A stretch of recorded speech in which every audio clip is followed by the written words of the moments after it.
জয় নিতাই, জয় গৌরহরি। ভক্তবৃন্দ আশা করি ভজন কুশলে আছেন। আজ একটি বিশেষ বৈষ্ণব ব্রত, শ্রী শ্রী নৃসিংহ চতুর্দশী ব্রত সম্পর্কে আমরা মাহাত্ম্য কথা আস্বাদন করব। এবছর অর্থাৎ 2024 সালে নৃসিংহ চতুর্দশী আগামী 8ই জ্যৈষ্ঠ 22শে মে বুধবার। তো আসুন আমরা এই নৃসিংহ চতুর্দশী ব্রতের মাহাত্ম্য কথা শ্রী শ্রী হরিভক্তি বিলাস শ্রী গ্রন্থে চতুর্দশ বিলাসে যেভাবে বর্ণিত হয়েছেন তা আমরা একটু আস্বাদন করি।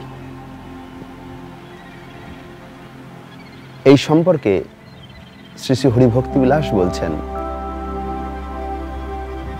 বৈশাখস্য চতুর্দশ্যাং শুক্লায়াং শ্রীনৃকেশরী জাতদশ্যাং তৎ পূজোৎসবং পূর্বিত সব্রতম।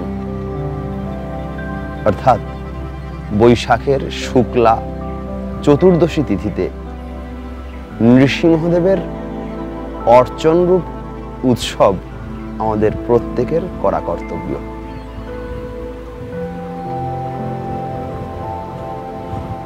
বৃহৎ নারদীয় নৃসিংহ পুরাণ শ্রী নৃসিংহ প্রহ্লাদ সংবাদে এই ব্রত বর্ণন করেছেন। ভগবান শ্রী নৃসিংহদেব প্রহ্লাদকে বললেন, যারা ভবয়ে ভীরু তারা মৎপিত্তার্থে বৎসরে বৎসরে এই অতি গোপনীয় ব্রতরাজ চতুর্দশী ব্রতের অনুষ্ঠান করবেন।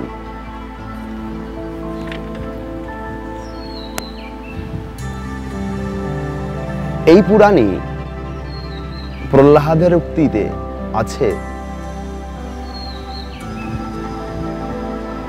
প্রহ্লাদজি জিজ্ঞাসা করছেন, হে ভগবান, আপনাকে আমি প্রণাম করি। হে সুরেশ্বর, হে প্রভু,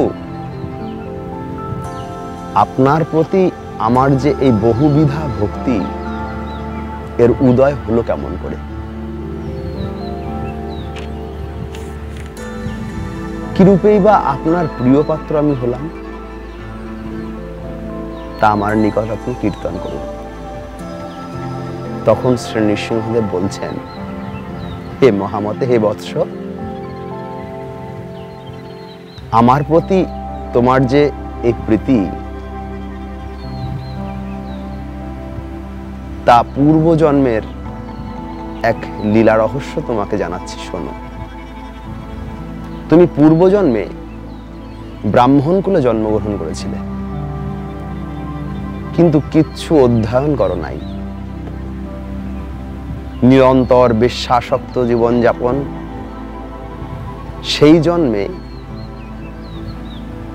এই আমার একটি মাত্র ব্রত ছাড়া আর কোনো পুণ্য কর্মই তোমার ছিল না। সর্বদাই তুমি বেশ্যাসক্ত ছিলে।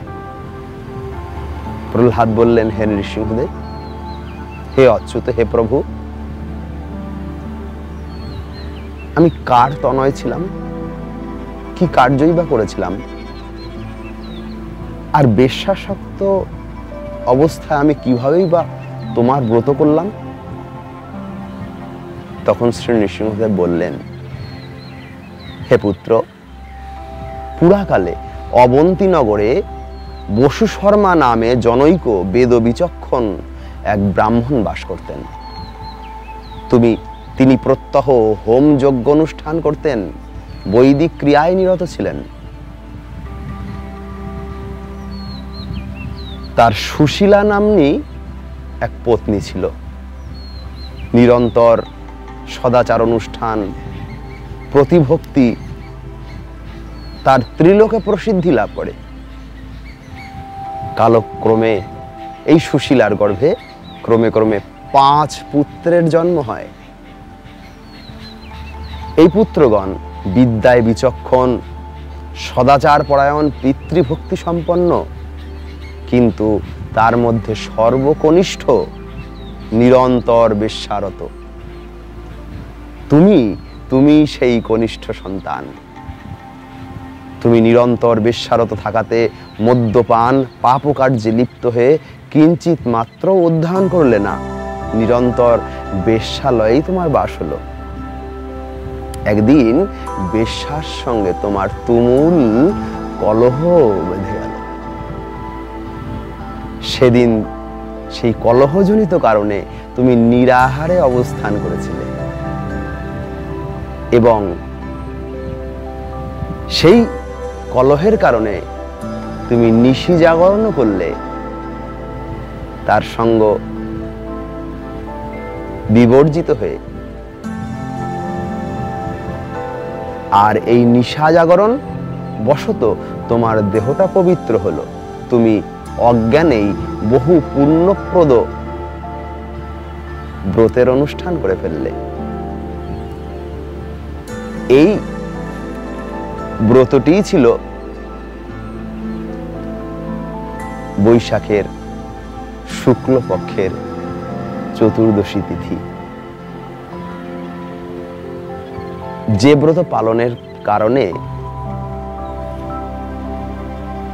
তুমি মহাপুণ্যবান হয়েছিলে। সুধী ভক্ত মণ্ডলী, আপনারা খেয়াল করুন, প্রহ্লাদজি পূর্বজন্মে শুধু এই চতুর্দশী ব্রত অনুষ্ঠান ছাড়া আর কোনো সদ্ব্রত অনুষ্ঠান করেন নাই, যার পুণ্য প্রভাবে পরজন্মে পূর্ব মহাভক্ত প্রবর হলেন। ভগবান বললেন, যেই ব্রতের প্রসাদে পুত্রহীনেরা পুত্র লাভ করেন, সৌভাগ্য লাভ করেন, আয়ুষ্কামী সৌভাগ্যজনক হন। এই ব্রত করলে নারীগণ সর্বভৌমানন্দ এবং স্বর্গসুখ লাভ করেন। হে প্রহ্লাদ, এই ব্রতোত্তম অনুষ্ঠান করিলে কি নর কি নারী সকলেই সুখ ভক্তি মুক্তি ফল আমি অর্পণ করি। এই ব্রতের ফল অধিক কি আর বলবো? এই ফল অর্পণে আমার বা শিবেরও শক্তি নাই। বিধাতা আজীবন চতুর্মুখে কীর্তন করেও এই ব্রত কীর্তন করতে সক্ষম নন। তো আসুন, এই ব্রতের আগামী 8ই জ্যৈষ্ঠ 22শে মে বুধবার এই ব্রত আমরা সকলে সন্ধ্যা পর্যন্ত উপবাসী থেকে